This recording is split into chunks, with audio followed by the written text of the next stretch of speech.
किसी गरीब के बच्चे को, किसी मेरिटोरियस छात्र को जो अपनी योग्यता, अपनी क्षमता से आगे आना चाहता है, उसको नियुक्ति नहीं मिल पाती थी।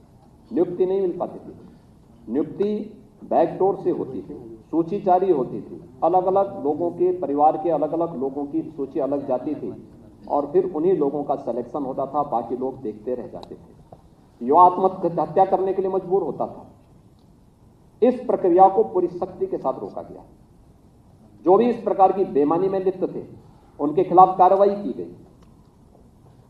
स्वाभाविक रूप से जिन लोगों ने कभी अच्छा किया ही नहीं, तो जब अच्छा होगा तो उनको बुरा तो लगेगा ही, क्योंकि वे एक्सपोज हो रहे हैं और इसलिए दुष्प्रचार का भी सहारा लेते हैं।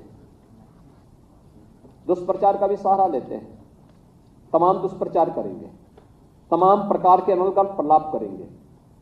उनसे ही पूछा जाना चाहिए जब उनकी सरकारें थी तब क्या कर रहे थे, क्यों नहीं भर्ती की प्रक्रिया पारदर्शी तरीके से संपन्न हो पा रही थी और क्यों बार बार न्यायपालिका को इन भर्ती की प्रक्रियाओं को रोकना पड़ा था। याद करिए, हम लोग आए तो 1,55,000 से अधिक तो केवल पुलिस के कार्मिकों के पद खाली पड़े थे, जिनको हमने एक समय सीमा के अंदर पूरा भर दिया। वे सभी पुलिस कार्मिक आज के दिन पे फील्ड में अपनी सेवाएं प्रदान कर रहे हैं।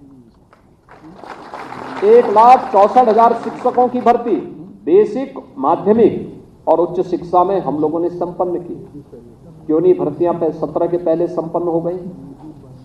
अधीनस्थ सेवा चयन आयोग, माध्यमिक या उच्चतर शिक्षा चयन आयोग से जुड़े हुए, या उत्तर प्रदेश लोक सेवा आयोग या अन्य भर्ती बोर्ड से जुड़े हुए चयन की प्रक्रिया में जो 6.5 लाख नौजवानों को प्रदेश के अंदर नौकरी मिली, ये 2017 के पहले क्यों नहीं मिल पाई? कारण था 2017 के पहले न सरकार की भर्ती की कोई नीति थी, न नीयत अच्छी थी, भ्रष्टाचार और अनावश्यक रूप से घूसखोरी उनकी पहचान बन चुकी थी। आज उससे प्रदेश को मुक्त किया गया है, सख्ती से ऐसे तत्वों के खिलाफ लगाम कसी गई है। तो स्वाभाविक रूप से जब गिरोह का कोई व्यक्ति परेशान होगा तो गिरोह के सरगना को तो परेशान होना स्वाभाविक है, और वो परेशान होंगे तो कुछ न कुछ तो बोलेंगे। भाई हमने देखा बड़े बड़े डकैत और अपराधी जब पकड़े जाते हैं वो कभी नहीं कहता साहब मैं इसमें दोषी हूं। वो अभी अंतिम दम तक, जब तक उसको प्रमाण नहीं दिखा दिया जाता है कि देखो भाई तुमने ये कृत्य किया, वो कहता साहब मैंने नहीं किया है। फिर उसको फुटेज दिखाए जाते हैं, अरे देखो ये सब क्या है, कहता हाँ साहब गलती हो गई।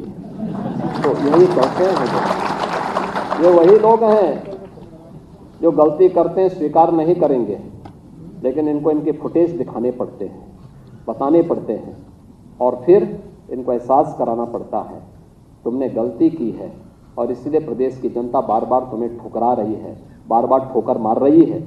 और इसीलिए मैं आज आप सबसे कहूँगा कि जिस ईमानदारी और सुचितापूर्ण तरीके से आपको नियुक्ति की प्रक्रिया के साथ जोड़ा जा रहा है, यह नियुक्ति एक नए उत्तर प्रदेश की आधारशिला रखने की प्रक्रिया है।